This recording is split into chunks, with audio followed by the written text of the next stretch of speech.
जिल्हा परिषद निवडणुकीनंतर दोन्ही राष्ट्रवादी एकत्र येण्यासंदर्भात विचार करू। TV9 मराठीच्या मुलाखतीत अजित पवारांचं भाकीत। ठाकरे बंधूंची युती कन्फ्युजन आणि करप्शनची। ठाकरे बंधूंच्या युतीवर मुख्यमंत्री देवेंद्र फडणवीसांचा निशाणा। अजित पवारांविरोधातले बैलगाडीभर पुरावे आता का देत नाहीत? राज ठाकरेंचा सवाल। तर हा आमचा नाही, महाराष्ट्राच्या अस्तित्वाचा प्रश्न, राज ठाकरेंचं वक्तव्य। फडणवीस, शिंदे, अजित पवार हे सगळे ससाणे आहेत। मालकाच्या हातावर बसून आपली माणसं फोडणं हेच आत्ताच्या राजकारण्यांचं काम, राज ठाकरेंचा निशाणा।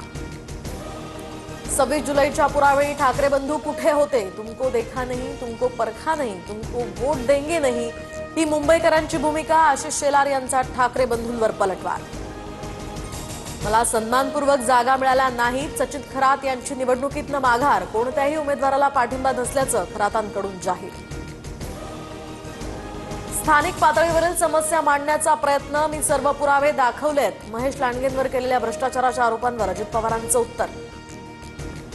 तर्री पोहेंसह नागपूरकरांसोबत मुख्यमंत्री फडणवीसांची आज मुलाखत। भारत गणेशपुरे, स्पृहा जोशी फडणवीसांची मुलाखत घेणार, तर फडणवीसांच्या 2 जाहीर सभा सुद्धा होणार। कुठल्याही अफवा पसरवू नका, मी मनसेमध्येच आहे। संतोष धुरींचे त्यांच्या दृष्टिकोनातून आरोप। भाजपामध्ये जाण्याच्या चर्चांना संदीप देशपांडेंकडून पूर्णविराम।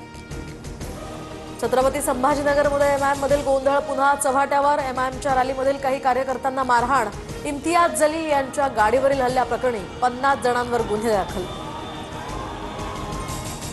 ठाण्यातील राबोडी परिसरामध्ये दोन्ही राष्ट्रवादी आमने सामने। नजीब मुल्लांच्या कार्यकर्त्यांचा जितेंद्र आव्हाडांना डिवचण्याचा प्रयत्न। नजीब मुल्ला अजित पवारांच्या राष्ट्रवादीचे राबोडीचे उमेदवार।